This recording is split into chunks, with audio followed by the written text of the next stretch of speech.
The United Nations Convention on Climate Change wrapped up its 12-day summit in Poland this past Friday, but it was not without controversy.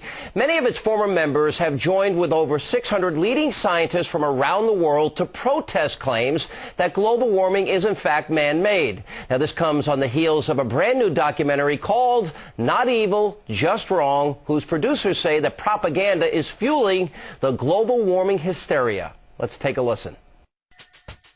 Despite the scientific consensus changing every few decades from pending global warming to global cooling, the scientists and media all agreed that whatever climate change they predicted, cooling or warming, it would have catastrophic consequences for the planet. Much of the current concern over global warming has been generated by Al Gore's Oscar-winning film An Inconvenient Truth. The judge identified 9 aspects of An Inconvenient Truth, 9 core areas where Al Gore either misstated the IPCC or prodigiously exaggerated what they had found. Al Gore? Yeah, I think he's making a mistake. If it wasn't without it, you wouldn't have lights in your house. You wouldn't be able, we'd be back in the Stone Ages, campfires and stuff out in the yard. It truly is a planetary emergency, and we have to respond quickly. Well, I think, unfortunately, a lot of the environmentalists don't really care about the impact on human beings of policies that they're putting forward.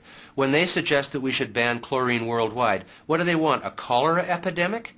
I pledge to demand that my country join an international treaty within the next 2 years that cuts global warming pollution by 90% in developed countries and by more than half worldwide, in time for the next generation.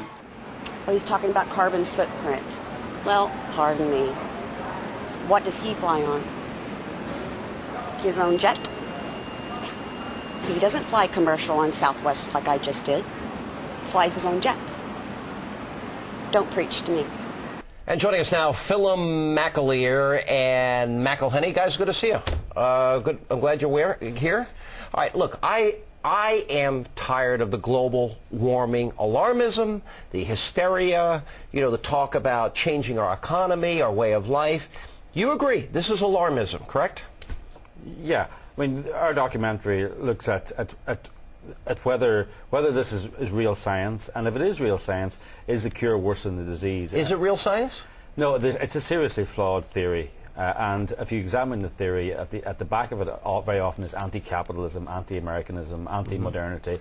It's the environmental movement which has made these mistakes before. Now, I've taken the time on this program to actually list all the meteorologists, all the scientists, all the people that have studied the climate and the history, and they all say the same thing, and that is that this is a lie, but people don't want to hear it. If you ask the average person today, they think global warming is a real fear. Why won't people listen to people like yourself who fully, completely investigated this? Because there seems to be something with environmentalism. I mean, I know you yourself have investigated Rachel Carson's legacy, and I think that's one of the things we do in this film. It's extraordinary. Al Gore still says, to this day, that the greatest human being that ever lived on this planet is Rachel Carson, a lady who is responsible, unfortunately, for the deaths of possibly up to as many as 50 million children in painful deaths. It's a Nobel Prize. And listen, this is when the Nobel Prize actually had value. Paul Muller got the Nobel Prize for discovering that this amazing thing, DDT, could save lives. Absolutely. So we now know that was wrong. In 2006, the WHO said, oops, we were wrong about that. But guess what? Al Gore doesn't come out and say, okay guys, I was wrong about this, but I'm right about this. So this is the kind of science he defends. He defends Rachel Carson's science, so why are we listening to him now? And every day is year one. But you know what? People have to go out in the fields and they still have to plant. We need some form of energy, either coal or nuclear or gas and oil.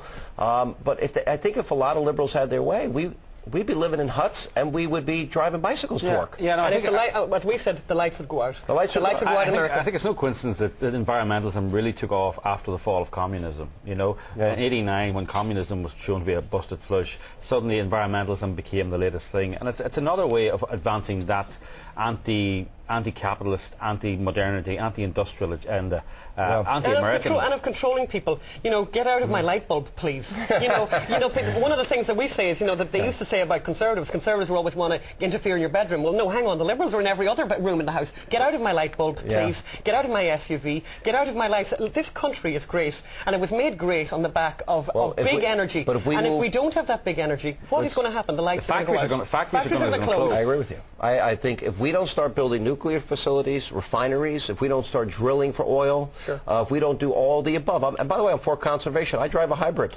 a big one, an Escalade hybrid. But I bought it. I'm all for new technology. But if we don't do these other things, we won't have any power. Guys, good to see you. Thank you for being with us. Appreciate it. Thank you, Sean. Thanks.